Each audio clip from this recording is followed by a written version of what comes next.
Hello ವೀಕ್ಷಕರೇ, ಹೇಗಿದ್ದೀರಾ? ಹೇಗಿತ್ತು ನಿನ್ನೆಯ ಬಿಗ್ ಬಾಸ್ ಜಂಟಿಗಳ ಆಟ? ಕೊನೆಗೂ ಗೆದ್ದು ಬಿಗಿದ್ದು ಚೈತ್ರ ಮತ್ತು ಅಭಿಷೇಕ್ ಅವರು ಬಿಗ್ ಬಾಸ್ ಇತಿಹಾಸದಲ್ಲಿ ಮೊಟ್ಟ ಮೊದಲನೆಯ ಜಂಟಿ ಕ್ಯಾಪ್ಟನ್ ಆಗಿ ಆಯ್ಕೆಗೊಂಡಿದ್ದಾರೆ. ಯಾರ್ದೋ ದುಡ್ಡು ಎಲ್ಲಮ್ಮನ ಜಾತ್ರೆ ಅನ್ನೋ ತರ ಆಗಿದೆ ಸ್ಪಂದನ ಪರಿಸ್ಥಿತಿ. ಆಟ ಆಡಿದ್ದು ಚೈತ್ರ, ಗೆದ್ದಿದ್ದು ಚೈತ್ರ, ತಲೆ ಓಡಿಸಿದ್ದು ಚೈತ್ರ. ಆದ್ರೆ ಕ್ಯಾಪ್ಟನ್ಸಿ ಪಟ ಮಾತ್ರ ಸ್ಪಂದನಗೆ. ಕೆಲವೊಬ್ಬರು ನಸೀಬ್ನ ಗೆರೆ ಬರ್ದಿರೋದು ಅದೇ ರೀತಿ ಇರ್ತದೆ. ತಾವೇನು ಮಾಡಿಲ್ಲ ಅಂದ್ರು ನಗಾಡ್ತಾ 50-60 ದಿನ ಬಂದ್ಬಿಡ್ತಾರೆ. ಆನಂತರ ಆಡಿಲ್ಲ ಅಂದ್ರೂ ಕ್ಯಾಪ್ಟನ್ ಆಗ್ತಾರೆ. ಇನ್ನೇನೋ ಚೆನ್ನಾಗಿ ಆಟ ಆಡೋರ ಬಗ್ಗೆ ಹಿಂದೆ ಮುಂದೆ ಮಾತಾಡ್ತಾರೆ. ಏನು ಮಾಡೋಕ್ಕಾಗಲ್ಲ, ಕೆಲವೊಬ್ರು ನಸೀಬ್ ಹಂಗಿರುತ್ತೆ. ಸೊ ಆ ನಸೀಬು ಸ್ಪಂದನಳಿಗೆ ಸಿಕ್ಕಿದೆ. ನಿನ್ನೆ ಆಟ ಹೇಗಿತ್ತು, ಇವತ್ತಿನ ಕಳಪೆ ಪಟ್ಟ ಯಾರಿಗೆ ಸಿಕ್ತು, ಯಾವ ರೀತಿಯಲ್ಲ ಇತ್ತು ಅನ್ನೋದನ್ನ ಮಾತಾಡೋಣ. ಅದಕ್ಕಿಂತ ಮೊದಲು ಬಿಗ್ ಬಾಸ್ ಅವರು ಇವತ್ತಿನ ಒಂದು ಪ್ರೋಮೋ ಬಿಟ್ಟಿದ್ದಾರೆ, ನೋಡ್ಕೊಂಡು ಬರೋಣ ಬನ್ನಿ. ಸರಿಯಾದ ನಿರ್ಧಾರ ತೆಗೆದುಕೊಳ್ಳಲು ಯೋಗ್ಯತೆ ಇಲ್ಲದ ಸದಸ್ಯರನ್ನು ಘೋಷಿಸಬೇಕು. ರಕ್ಷಿತಾ ನಾಮಿನೇಟ್ ಮಾಡೋ ಟೈಮಲ್ಲಿ ಕಾರಣಗಳು ಕೊಟ್ಟಿದ್ದು ಯಾವುದಕ್ಕೂ ಅರ್ಥನೇ ಇರಲಿಲ್ಲ. ಪ್ಯಾನಿಕ್ ಆಗಿ ಯಾವ ತಲೆಗೆ ಬರುತ್ತೆ ಅದನ್ನ ರೀಸನ್ ಕೊಟ್ಬಿಡೋದಲ್ಲ. ಡಿಸಿಷನ್ ಅಂದ್ರೆ ಯಾವಾಗ ಡಿಸಿಷನ್ ಕೊಡ್ಲಿಕ್ಕೆ ಉಂಟು ಆ ಟೈಮಲ್ಲಿ ಡಿಸಿಷನ್ ಕೊಡ್ತೀನಿ. ಚಿಕ್ಕ ಹುಡುಗಿ ಡಿಸಿಷನ್ಸ್ ತಗೊಳಕ್ ಆಗ್ತಿಲ್ಲ ಅಂತ ಅನ್ಕೋಬೇಕು. ಇಲ್ಲ ಸ್ಮಾರ್ಟ್ ಯೋಚನೆ ಮಾಡಲ್ಲ ಅಂತ ನನಗನ್ಸುತ್ತೆ. ನಿರ್ಧಾರ ತಗೊಳ್ಳೋ ಯೋಗ್ಯತೆ ಇಲ್ಲ. ನನ್ನನೇ ರೈಟ್, ನನ್ನನೇ ಸ್ಟ್ಯಾಂಡ್ ರೈಟ್. ಎಸ್ ವೀಕ್ಷಕರೇ, ನೋಡಿದಿರಲ್ಲ ಯಾವ ರೀತಿ ಮನೆ ಮಂದಿ ರಕ್ಷಿತಾಳನ್ನ ಟಾರ್ಗೆಟ್ ಮಾಡ್ತಾ ಇದ್ದಾರೆ. ಮನೆ ಮಂದಿ ಅನ್ನೋದಕ್ಕಿಂತ ಒಂದು ಬಕೆಟ್ ಟೀಮ್ ಅಂತ ಏನಿದೆ, ಸದ್ಯಕ್ಕೆ ಬಕೆಟ್ ಟೀಮ್ ನ ಮೆಂಬರ್ಸ್ ಬದಲಾಗಿದ್ದಾರೆ. ಇವಾಗ ಸದ್ಯಕ್ಕೆ ಸೇಫ್ ಆಗಿ ಆಡ್ತಾ ಇರೋದು, ಒಂದು ಟೀಮ್ ಆಗಿ ಆಡ್ತಾ ಇರೋದು ಸ್ಪಂದನ, ಅಭಿ, ಧನುಷ್ ಮುಂತಾದವರು. ಈ 3 ಜನ ಇದರೊಳಗಡೆ ಕಾಬ್ಯಲನ್ನ ಸೆಳೆಯಲಿಕ್ಕೆ ಪ್ರಯತ್ನ ಪಡ್ತಾ ಇದ್ದಾರೆ. ಗಿಲ್ಲಿ ಆ ಕಡೆ ಹೋಗಲ್ಲ, ಗಿಲ್ಲಿ ಇಂಡಿಪೆಂಡೆಂಟ್. ಸೊ ಈ 3-4 ಜನ ಏನ್ ಮಾಡ್ತಾ ಇದ್ದಾರೆ ಅಂತ ಹೇಳಿದ್ರೆ ರಕ್ಷಿತಾಳನ್ನ ಟಾರ್ಗೆಟ್ ಮಾಡಿ ಈ ವಾರ ಕಲಪೆಗೆ ಕಳಿಸ್ತಾ ಇದ್ದಾರೆ. ಅದಂತೂ ಖಂಡಿತ. ಯಾಕಂತ ಹೇಳಿದ್ರೆ ಈ ಸಲ ಕಲಪೆ ಅನ್ನೋದಿರಲ್ಲ, ಯಾರಿಗೆ ಜಾಸ್ತಿ ನೆಗೆಟಿವ್ ವೋಟ್ ಬಂದಿರುತ್ತೆ ಕಲಪೆಗೆ ಹೋಗ್ಬೋದು ಅನ್ನೋದು ನನ್ನ ಗೆಸ್. ಇವಾಗ ನಾವು ಒಂಚೂರು ಮಾತಾಡೋಣ. ಅಭಿ, ಧನು, ಸ್ಪಂದನ ಇವ್ರಿಗೆಲ್ಲ ಸರಿಯಾಗಿ ಡಿಸಿಷನ್ ತಗೊಳಕ್ ಬರುತ್ತಾ? ಅಭಿ ಏನ್ ಹೇಳ್ತಾನೆ ಅಂತ ಹೇಳಿದ್ರೆ ಅವಳಿಗೆ ಏನ್ ಕಾರಣ ಕೊಡಕ್ ಬರಲ್ಲ ಅಂತ. ಇದನ್ನ ಹೇಳೋದು ಅಭಿ. ಯಾವ ಅಭಿ? 1 ವಾರದ ಇಡೀ ಟಾಸ್ಕ್ ಅನ್ನ ಕೆಟ್ಟು ಕೆರ ಹಿಡ್ದಂಗ ಮಾಡಿರೋ ಅಭಿ. ಕಷ್ಟಪಟ್ಟು ರಾತ್ರಿ ಆಗಲು ದುಡಿದ್ರೂ ಕೂಡ ಸರಿಯಾಗಿ ಪಾಯಿಂಟ್ ಕೊಡದೆ ತನ್ನ ಸ್ವಾರ್ಥಕ್ಕೋಸ್ಕರ ತನಗೆ ಫೇವರ್ ಆಗಿರೋರಿಗೆ ಪಾಯಿಂಟ್ ಕೊಟ್ಟಂತಹ ಅಭಿ. ಟಾಸ್ಕ್ ಒಂದು ಬಿಟ್ರೆ, ಅದರಲ್ಲೂ ಕೆಲವೊಂದು ಟಾಸ್ಕ್ ಒಂದು ಬಿಟ್ರೆ ಮನೆಯಲ್ಲಿ ಎಲ್ಲೂ ಕಾಣಿಸದ ಅಭಿ. ಈ ಮಾತನ್ನ ರಕ್ಷಿತಾಳಿಗೆ ಹೇಳ್ತಾ ಇದ್ದಾರೆ. ಅಟ್ಲೀಸ್ಟ್ ರಕ್ಷಿತಾ ತನಗೆ ಏನು ಅನಿಸ್ತಾ ಇದೆ ಅದನ್ನ ಮುಖಕ್ಕೆ ಹೊಡೆದಂಗೆ ಮಾತಾಡ್ತಾರೆ. ಅರ್ಥ ಮಾಡ್ಕೊಳ್ಳಿ. ಅಭಿ ತರ ನನ್ಗೆ ಯಾರೋ ತಾಯಿ ತರ ಕಾಣ್ತಾರೆ, ನಾನು ಅವನ ಗುಲಾಮ, ಅವ್ರಿಗೆ ಫೇವರ್ ಆಗಿ ಯಾರಿಗೂ ಕಳಪೆ ಕೊಡಬೇಕು, ಅವ್ರಿಗೆ ಫೇವರ್ ಆಗಿ ಕ್ಯಾಪ್ಟನ್ಸಿ ಟಾಸ್ಕ್ ಅನ್ನ ನಿರ್ವಹಣೆ ಮಾಡಬೇಕು ಅಂತ ತನ್ನ ಸ್ವಂತಿಕೆಯನ್ನ ಅಡ ಇಟ್ಟಿರೋ ತರ ರಕ್ಷಿತಾ ಆಡಲ್ಲ. ಇದು ಅಭಿದು. ಇನ್ನು ಸ್ಪಂದನ ಬಂದಾಗಿನಿಂದ ಇವತ್ತಿನವರೆಗೂ ಯಾವುದಾದ್ರೂ ಒಂದು ಟಾಸ್ಕ್ ಇಂಡಿವಿಜುವಲ್ ಆಗಿ ಗೆದ್ದಿರೋ ಸ್ಪಂದನ ಇದಾರಾ? ಈವನ್ ಈ ವೀಕಲ್ಲೂ ಕೂಡ ಅವ್ರ ಕಾಲ್ ನೋವಾಗಿ ಏನಾದರೂ ಹೊರಗೆ ಕೂತು ಚೈತ್ರಾರವರ ಆಟ ಆಡಿರ್ತಿರ್ಲಿಲ್ಲ ಅಂದ್ರೆ ಈ ವಾರ ಕ್ಯಾಪ್ಟನ್ಸಿ ಟಾಸ್ಕ್ ಅಲ್ಲಿ ಅವರು ಮೊದಲನೇ ಸುತ್ತಿನಲ್ಲಿ 2ನೇ ಸುತ್ತಿನಲ್ಲಿ ಹೊರಗಡೆ ಬೀಳ್ತಾ ಇದ್ರು. ಚೈತ್ರಕ್ಕೆ ಏನಾದ್ರು ಆಟ ಆಡ್ತಿರ್ಲಿಲ್ಲ ಅಂದ್ರೆ ಕ್ಯಾಪ್ಟನ್ಸಿ ಓಟಕ್ಕೆ ಬಿಡಿ, ಆ ಬಾಲ್ ಹಾಕುವ ವಿಚಾರ ಇದೆಯಲ್ಲ ಅಲ್ಲೇ ಹೊರಗಡೆ ಬೀಳ್ತಾ ಇದ್ರು. ಇಲ್ಲಾಂದ್ರೆ ರಿಂಗ್ ಇಡೋ ವಿಚಾರದಲ್ಲಿ ಅವರು ಹೊರಗಡೆ ಬೀಳ್ತಾ ಇದ್ರು. ಸ್ಪಂದನ ಅಂದ್ರೆ ಅಷ್ಟೇ. ಲಾಸ್ಟ್ ಟೈಮ್ ಧ್ರುವ ಅಂತ ಒಂದು ಮಾತು ಹೇಳಿದ್ದ, ಅಲಂಕಾರ ಮಾಡ್ಕೊಂಡು ಆ ಕಡೆ ಈ ಕಡೆ ತಿರ್ಗಾಡೋದು, ಒಂದು 4 ಜನರ ಹತ್ರ ಕೂತ್ಕೊಂಡು ಮಾತಾಡೋದು, ಜೊತೆಗೆ ಇವಾಗ ಏನಂತ ಹೇಳಿದ್ರೆ ರಕ್ಷಿತನ ವಿರುದ್ಧ ಕಾವ್ಯನ ಹತ್ರ ಮಾತಾಡೋದು, ಅಶ್ವಿನಿ ಮೇಡಮ್ ಅವ್ರ ಹತ್ರ ಮಾತಾಡೋದು. ಸೊ ಈ ಕೆಲಸ ಯಾರ ಮನೆಯಲ್ಲಿ ಹೈಪರ್ ಆಕ್ಟಿವ್ ಇದ್ದಾರೆ ಅವರ ವಿರುದ್ಧ ಯಾರಿಗೆಲ್ಲ ಸಾಫ್ಟ್ ಕಾರ್ನ್ ಇದೆ ಅಂದ್ರೆ ಅವರ ಪರವಾಗಿ ಯಾರಿಗೆಲ್ಲ ಅಭಿಪ್ರಾಯ ಇರುತ್ತೆ ಅವರ ಅಭಿಪ್ರಾಯವನ್ನ ಉಲ್ಟಾ ಮಾಡಿಸುವ ಕೆಲಸ ಸ್ಪಂದನದ್ದು. ಈ ಸ್ಪಂದನ ರಕ್ಷಿತಾ ಶೆಟ್ಟಿಗೆ ಮಾತಾಡೋದು. ಅವತ್ತೊಂದು ವಿಚಾರ ಆಯ್ತು, ಗೆಜ್ಜೆ ವಿಚಾರ. ಅಲ್ಲೇನಾದ್ರೂ ಆ ಸ್ಪೇಸ್ ಅಲ್ಲಿ ಸ್ಪಂದನಲನ್ನ ಒಂದ್ಸಲ ಊಹೆ ಮಾಡಿ ನೋಡಿ, ಎಲ್ಲೋ ಮೂಲೆಯಲ್ಲಿ ಅಳುತ್ತಾ ಕೂರ್ತಾ ಇರ್ತಿದ್ರು. ಆಯ್ತಾ? ಅವರಿಗೆ ಸಮಾಧಾನ ಮಾಡ್ಲಿಕ್ಕೆ ಧನುಷ್ ಬೇಕು, ಅಭಿ ಬೇಕು, ಸೂರಜ್ ಬೇಕು. ರಕ್ಷಿತಾ ಶೆಟ್ಟಿಗೆ ಆ ಥರ ಯಾರು ಬೇಡಲ್ವಾ? ಸೊ ಇದು ಸ್ಪಂದನ. ಇನ್ನು ಧನು, ಯಾರ್ಯಾರನ್ನ ಎಲ್ಲಿ ನಿಲ್ಲಿಸಬೇಕು ಅನ್ನೋದೇ ಗೊತ್ತಿಲ್ಲದಂತಹ ಒಬ್ಬ ಕ್ಯಾಪ್ಟನ್. ಈ ವಾರದ ಆರಂಭದ ದಿನದಲ್ಲಿ ಉಂಟಾದ ಮೊದಲನೇ ಜಗಳಕ್ಕೆ ನಾಂದಿ ಆಡಿದ ಕ್ಯಾಪ್ಟನ್.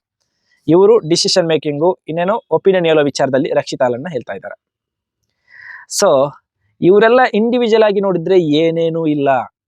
ಸ್ಪಂದನ, ಅಭಿ, ಧನು ಇವರನ್ನೆಲ್ಲ ಒಟ್ಟಿಗೆ ಸೇರಿಸಿದ್ರೇನೆ ಒಬ್ರಿಗೊಬ್ರು ಸಪೋರ್ಟಿಂಗ್ ಆಗಿ ಒಬ್ರಿಗೊಬ್ರು ಕಾಲೆಳ್ಕೊಂಡು ಮಾತಾಡ್ಕೊಂಡು ಇರೋದು. ಅದು ಬಿಟ್ರೆ ರಕ್ಷಿತಾಳ ತರ ಯಾರೂ ಪರಿಚಯ ಇಲ್ಲ, ಏನೇನೂ ಅಲ್ಲ.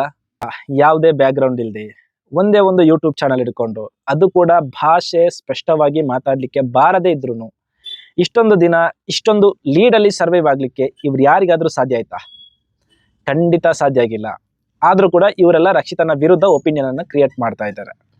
ಇನ್ನೊಂದು ನನ್ಗೆ ಈ ಒಂದು 2 ವಾರದಿಂದ ಅಶ್ವಿನಿ ಮೇಡಮ್ ಅವರು ಎಲ್ಲಿ ಸೈಲೆಂಟ್ ಆದ್ರು ಆ ನಂತರ ಮನೆಯಲ್ಲಿ ರಕ್ಷಿತಾ ಶೆಟ್ಟಿಯನ್ನ ವಿಲನ್ ತರ ಚಿತ್ರೀಕರಿಸುವ ಒಂದು ಪ್ರಕ್ರಿಯೆ ನಡೀತಾ ಇದೆ ಅಂತ ನನಗನಿಸ್ತಾ ಇದೆ. ಇನ್ನು ಬಿಗ್ ಬಾಸ್ ಅವರು ಪ್ರೊಮೋ ಬಿಡುವಾಗ್ಲೂ ಕೂಡ ಅಷ್ಟೇ, ರಕ್ಷಿತಾ ಶೆಟ್ಟಿ ಎಲ್ಲಿ ಕಿರ್ಚಾಡ್ತಾಳೆ, ರಕ್ಷಿತಾ ಶೆಟ್ಟಿ ಎಲ್ಲಿ ಅರ್ಚಾಡ್ತಾಳೆ ಅದನ್ನೇ ಕಟ್ ಮಾಡಿಬಿಟ್ಟು ಜನರ ಮನಸ್ಸಲ್ಲಿ ನೆಗೆಟಿವಿಟಿ ಸ್ಪ್ರೆಡ್ ಮಾಡೋ ಒಂದು ಕೆಲಸವನ್ನು ಮಾಡ್ತಾ ಇದೆ ಅಂತ ನನಗನಿಸ್ತಾ ಇದೆ. ಈಗ ನಿನ್ನೆ ಉಸ್ತುವಾರಿ ವಿಚಾರದಲ್ಲಿ ಧ್ರುವಂತ್ ಎಡವಿದ್ದು ಇಡೀ ಮನೆ ಮಂದಿ, ಈವನ್ ಧನುಷ್ ಕೂಡ ಒಪ್ಕೊಂಡಿದ್ರು, ಕ್ಯಾಪ್ಟನ್ ಧನುಷ್. ಸೊ ಅಲ್ಲಿ ರಕ್ಷಿತಾ ಶೆಟ್ಟಿಯ ಅರ್ಚಾಟ ಮಾತ್ರ ಕಟ್ ಮಾಡಿಬಿಟ್ಟು ಪ್ರೊಮೋ ಮಾಡಿದ್ರು, ರಕ್ಷಿತಾ ಶೆಟ್ಟಿಯ ವಿರುದ್ಧ ನೆಗೆಟಿವಿಟಿ ಸ್ಪ್ರೆಡ್ ಮಾಡೋ ತರ ಮಾಡಿದ್ರು. ಸೊ ನಾನು ನಿನ್ನೆ ಲೈವ್ ಅಲ್ಲಿ ನೋಡಿದ್ರಿಂದ ನಂಗನಿಸ್ತು ಓಕೆ ಫೈನ್, ಅಲ್ಲಿ ರಕ್ಷಿತಾ ಶೆಟ್ಟಿದ್ ಯಾವುದೇ ತಪ್ಪಿಲ್ಲ ಅಂತ. ಅದಕ್ಕೋಸ್ಕರನೇ ನಿನ್ನೆ ನಾನು ಸಂಜೆ ವಿಡಿಯೋ ಮಾಡಿದ್ದು. ಸೊ ಎಪಿಸೋಡ್ ನೋಡಿದ ನಿಮ್ಗೂ ಅನಿಸಿರ್ಬೋದು, ಯಾಕೆಂತಂದ್ರೆ ಅಲ್ಲಿ ಗಿಲ್ಲಿ ಕಾವ್ಯನು ಬಾಲ್ ಮುಡ್ತಾ ಇದ್ರು, ಅಶ್ವಿನಿ ಮೇಡಮ್ ಅವರು ಬಾಲ್ ಮುಡ್ತಾ ಇದ್ರು. ಅವರಿಗೆಲ್ಲ ಅಷ್ಟು ಕೂಲ್ ಆಗಿ ಹೇಳೋ ಧ್ರುವಂತ್ ರಕ್ಷಿತಾ ಶೆಟ್ಟಿ ಅವರಿಗೆ ಹೇಳುವಾಗ ಯಾಕೆ ಕಿರ್ಚಾಡ್ತಾರೆ, ಯಾಕೆ ಅರ್ಚಾಡ್ತಾರೆ? ಯಾಕೆಂತಂದ್ರೆ ಅಲ್ಲಿ ಇರೋದೇ 30 ಮಿನಿಟ್ಸ್. ಆ 30 ಮಿನಿಟ್ಸ್ ಅಲ್ಲಿ ಆದಷ್ಟು ಬೇಗ ಬಾಲ್ ನೆತ್ತಿ ತಗೊಂಡೋಗಿ ಹಾಕ್ಬೇಕು. ಇನ್ನೊಂದು ಆ ಗೇಮಿನ ಸ್ಪೆಷಾಲಿಟಿ ಏನಂತ ಹೇಳಿದ್ರೆ, ಯಾರು ಹೆಚ್ಚು ಅಂಕಗಳನ್ನು ಪಡಿತಾರೆ ಅವರು ಮಾತ್ರ ಕ್ಯಾಪ್ಟನ್ಸಿ ರೇಸ್ ಅಲ್ಲಿ ಉಳಿತಾರೆ. ಅಲ್ಲಿ ಆ ಜೋಡಿಗಳಿಗೆ ಆಯ್ಕೆ ಇಲ್ಲ, ನೀವು ಯಾರನ್ನಾದ್ರೂ ಹೊರಗಡೆ ಇಡ್ತೀರಾ ಅಂತ. ಸೊ ಆಗಿರುವಾಗ ಆಬ್ವಿಯಸ್ಲಿ ಪ್ರೆಷರ್ ಇದ್ದೇ ಇರುತ್ತೆ. ಸೊ ಇದೆಲ್ಲವನ್ನು ನೋಡುವಾಗ ರಕ್ಷಿತಾ ಶೆಟ್ಟಿಯನ್ನು ಬೇಕಂತಲೇ ಧ್ರುವಂತ್ ಟಾರ್ಗೆಟ್ ಮಾಡಿರೋದು ನಮ್ಗೆ ಈಸಿಯಾಗಿ ಕಾಣಿಸ್ತಾ ಇತ್ತು. ಆದ್ರೂ ಕೂಡ ಅದನ್ನ ನೆಕ್ಸ್ಟ್ ಪ್ರೋಮೋದಲ್ಲಾದ್ರೂ ಬಿಡ್ಬೋದಿತ್ತು, ಬಿಟ್ಟಾಕಿ ಆ ವಿಚಾರನ ಅಲ್ಲಿಗೆ ಬಿಡಿ. ಯಾಕೆಂತ ಹೇಳಿದ್ರೆ ಆ ನಂತರ ಇವತ್ತಿನ ಏನು ಅಪ್ಡೇಟ್ಸ್ ನೋಡ್ತಾ ಇದ್ದೀನಿ, ರಕ್ಷಿತಾ ಶೆಟ್ಟಿಯ ಪರವಾಗಿ ಆ ವಿಚಾರದಲ್ಲಿ ಕಮೆಂಟ್ ಬರ್ತಾ ಇದೆ, ಒಳ್ಳೆ ವಿಚಾರ. ಇನ್ನು ಗಿಲ್ಲಿ, ಕಾವ್ಯ, ರಕ್ಷಿತಾ ಶೆಟ್ಟಿ ಈ 3 ಜನರ ಬಾಂಡಿಂಗಿಗೆ ಹುಳಿ ಇಡ್ತಾ ಇರೋದು ಯಾರು? ಸ್ಪಂದನ. ಓಕೆ, ಅದನ್ನ ಬಿಗ್ ಬಾಸ್ ಅವ್ರು ತೋರಿಸಲ್ಲ. ಇನ್ನು ನಿನ್ನೆ ಕ್ಯಾಪ್ಟನ್ಸಿ ಓಟದಿಂದ ಹೊರಗುಳಿದ ಗಿಲ್ಲಿ ಮತ್ತು ಕಾವ್ಯಲ ಅತಿ ಬುದ್ಧಿವಂತಿಕೆ ಮತ್ತೆ ಏನು ಹೇಳೋದು, ಗಿಲ್ಲಿಯನ್ನ ಕಂಟ್ರೋಲ್ ಮಾಡೋ ಒಂದು ಡಾಮಿನೇಟಿಂಗ್ ಕ್ಯಾರೆಕ್ಟರ್ ಇದೆಯಲ್ಲ, ಸೊ ಅದು ಅವರನ್ನು ನಿನ್ನೆ ಸೋಲಿಸಿತು. ಯಾಕೆಂತ ಹೇಳಿದ್ರೆ ಎಲ್ಲರೂ ದೊಡ್ಡ ದೊಡ್ಡ ಬಾಲ್ ಅನ್ನು ತಗೊಂಡೋಗಿ ಫಸ್ಟ್ಗೆ ಹಾಕಿ ಲಾಸ್ಟ್ಗೆ ಆ ಬಾಲ್ ಅನ್ನು ಹಾಕೋಣ ಅನ್ನೋ ಪ್ರಯತ್ನದಲ್ಲಿದ್ರೆ, ಕಾವ್ಯ ಮಾತ್ರ ಬಿಳಿ ಬಾಲ್ ಅನ್ನ ನಾವು ಫಸ್ಟ್ಗೆ ಹಾಕೋಣ, ಆನಂತರ ಉಳಿದಿರೋ ಬಾಲ್ ಅನ್ನು ತಗೊಳ್ಳೋಣ, ಅಷ್ಟರಲ್ಲಿ ಎಲ್ಲರೂ ಬಾಲ್ ಹಾಕ್ಬಿಟ್ಟಾಗಿತ್ತು. ರಕ್ಷಿತಾ ಶೆಟ್ಟಿ ಮತ್ತು ಮಾಳು ಯಾವ ರೀತಿ ಸ್ಟ್ರಾಟಜಿ ಯೂಸ್ ಮಾಡಿದ್ರು ಹೇಳಿ? ಅವ್ರಿಗೆ ಆ ಬಿಳಿ ಬಾಲ್ ಅನ್ನ ಟಚ್ ಮಾಡ್ಲಿಕ್ಕೂ ಆಗಿಲ್ಲ, ಅದಕ್ಕೆ ಗೋಲ್ಡ್ ಮತ್ತು ಗ್ರೇ ಬಾಲ್ ಏನಿದೆ ಅದನ್ನೆಲ್ಲ ತಗೊಂಡೋಗಿ ಹಾಕಿದ್ರು. 3ನೇ ಸ್ಥಾನಕ್ಕಾದ್ರೂ ಬಂದ್ರು. ಆದ್ರೆ ಲೀಸ್ಟ್ ಪರ್ಫಾರ್ಮೆನ್ಸ್ ಕೊಟ್ಟಿರೋದು ಗಿಲ್ಲಿ ಮತ್ತು ಕಾವ್ಯ. ಆದ್ರೆ ಅದರಲ್ಲಿ ತಪ್ಪು ಯಾರ್ದು? ಕಾವ್ಯಲ್ದು. ಕಾವ್ಯ ಏನ್ ಹೇಳ್ತಾರೆ ಅದೇ ನಡಿಬೇಕು, ಕಾವ್ಯ ಏನ್ ಮಾತಾಡ್ತಾರೆ ಅದೇ ಮಾತಾಡ್ಬೇಕು. ಗಿಲ್ಲಿ ಬೇರೆಲ್ಲರ ವಿಚಾರದಲ್ಲೂ ಕೂಡ ತನ್ನ ಅಭಿಪ್ರಾಯವನ್ನ ಸ್ವತಂತ್ರವಾಗಿ ವ್ಯಕ್ತಪಡಿಸುವಾಗ, ಕಾವ್ಯ ಅಂತ ಬಂದಾಗ ತನ್ನ ಮಾತು ಕಟ್ಟಿ ಹಾಕ್ತಾನೆ, ತನ್ನ ಸ್ಟ್ರಾಟಜಿಯನ್ನ ಕಟ್ಟಿ ಹಾಕ್ತಾನೆ. ಇದೇ ವಿಚಾರದಲ್ಲಿ ಕೂಡ ಅವತ್ತು ಉಸ್ತುವಾರಿಯಾಗಿದ್ದಾಗ ಕಾವ್ಯ ಆಡಿದ 2 ಟಾಸ್ಕ್ ಅನ್ನು ಸೋತಿರೋದು. ಈ ಸಲ ಕೂಡ ಕ್ಯಾಪ್ಟನ್ಸಿ ವಿಚಾರದಲ್ಲಿ ಕಾವ್ಯನಿಂದಾನೇ ಗಿಲ್ಲಿ ಸೋತಿರೋದು.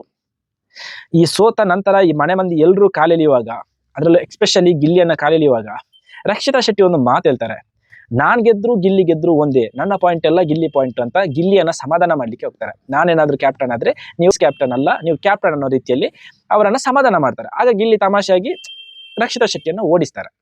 ಆಯ್ತಾ? ಈ ಚಟುವಟಿಕೆಗಳಿಂತೆಲ್ಲ ಮೊದಲು ರಕ್ಷಿತಾ ಶೆಟ್ಟಿ, ಸೂರಜ್, ರಜತ್ ಇವರೆಲ್ಲ ಅದು ಲೈವ್ ಅಲ್ಲಿ ಮಾತ್ರ ಇದೆ, ಅದು ಎಪಿಸೋಡ್ ಅಲ್ಲೆಲ್ಲ ಕಾಣಿಸ್ತಾ ಇಲ್ಲ. ಯಾಕಂತ ಹೇಳಿದ್ರೆ ಎಪಿಸೋಡ್ ಅಲ್ಲಿ ತೋರಿಸಿದ್ರೆ, ಇಲ್ಲ ಪ್ರೋಮೋದಲ್ಲಿ ತೋರಿಸಿದ್ರೆ ರಕ್ಷಿತಾ ಶೆಟ್ಟಿ ಇನ್ನೂ ಹೈಪ್ ಆಗ್ತಾರೆ, ಇನ್ನೂ ಪಾಸಿಟಿವ್ ವೇ ಅಲ್ಲಿ ಹೋಗ್ತಾರಲ್ಲ. ಮೇ ಬಿ ಬಿಗ್ ಬಾಸ್ ಅವರಿಗೆ ಅದು ಬೇಡ ಅನ್ಸುತ್ತೆ, ಯಾರಾದ್ರೂ ಒಬ್ಬರನ್ನ ವಿಲನ್ ಮಾಡ್ತಾ ಹೋಗ್ಬೇಕು.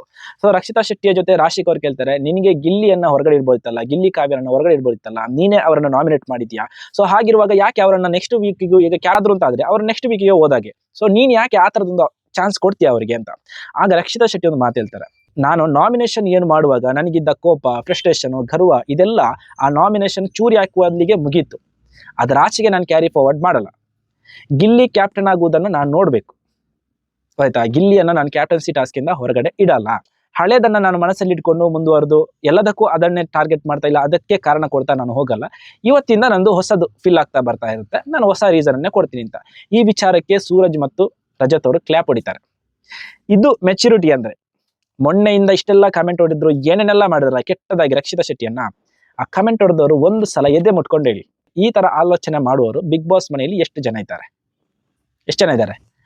ಇನ್ನು ಗಿಲ್ಲಿ ಏನಾದ್ರೂ ಕಾವು ಅಂತ ಹೋಗದೆ ಎಲ್ಲಿಯಾದರೂ ರಕ್ಷಿತಾ ಶೆಟ್ಟಿ ತೋರಿಸುವ ಪ್ರೀತಿ ಆಗ್ಲಿ, ಕಾಳಜಿ ಆಗ್ಲಿ ಎಲ್ಲವನ್ನು ತಲೆಯಲ್ಲಿಟ್ಕೊಂಡು ಕ್ಯಾಪ್ಟನ್ಸಿ ಓಟದ ವಿಚಾರದಲ್ಲಿ ರಕ್ಷಿತಾ ಶೆಟ್ಟಿಯನ್ನ ಜೋಡಿಯಾಗಿ ಪಡೆದುಕೊಂಡಿರ್ತಿದ್ರೆ ಅಲ್ಲಿ ನಡೀತಾ ಇರುವ ಕಥೆನೇ ಬೇರೆ ಇರ್ತಿತ್ತು ಅಲ್ವಾ?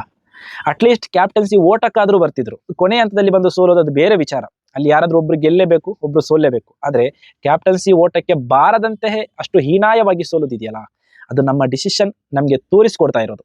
ನಾವು ಯಾವ ವೇಯಲ್ಲಿದ್ರೆ ಗೆಲುವಿನ ದಡ ಸೇರ್ಬೋದು, ನಾವು ಯಾವ ವೇಗೆ ಹೋದ್ರೆ ಸೋಲಿನ ದವಡೆಗೆ ಸಿಲುಕ್ತೇವೆ ಅಂತ. ಎಲ್ಲಿಯವರೆಗೂ ಗಿಲ್ಲಿ ಕಾವು ಅಂತ ಹೋಗ್ತಾರೆ, ಅಲ್ಲಿಯವರೆಗೂ ಗಿಲ್ಲಿಗೆ ಟಾಸ್ಕ್ ಅಲ್ಲಿ ಗೆಲ್ಲಲು ಸಾಧ್ಯನೇ ಇಲ್ಲ. ಬೇಕಾದ್ರೆ ಬರ್ದಿಟ್ಕೊಳ್ಳಿ. ಯಾಕೆಂತ ಹೇಳಿದ್ರೆ ಕಾವು ಜೊತೆಗಿರುವಾಗ ಗಿಲ್ಲಿ ಸ್ವತಂತ್ರವಾಗಿ ಆಲೋಚನೆ ಮಾಡ್ಲಿಕ್ಕೆ ಸಾಧ್ಯ ಆಗ್ತಾ ಇಲ್ಲ. ಕಾವ್ಯಗೆ ಏನಾಗಿದೆ ಅಂತ ಹೇಳಿದ್ರೆ ಗಿಲ್ಲಿಯನ್ನ ಕಂಟ್ರೋಲ್ ಮಾಡೋದೇ ಒಂದು ವಿಚಾರ. ಗಿಲ್ಲಿಯನ್ನ ಕಂಟ್ರೋಲ್ ಮಾಡ್ತಾ ಅವನ ಜೊತೆ ಕಾಲ ಕಲಿಯೋದ್ರಿಂದ ತನಗೆ ಕಂಟೆಂಟ್ ಸಿಗ್ತದೆ ಅಂತ ಕರೆಕ್ಟ್ ಆಗಿ ಗೊತ್ತಿದೆ.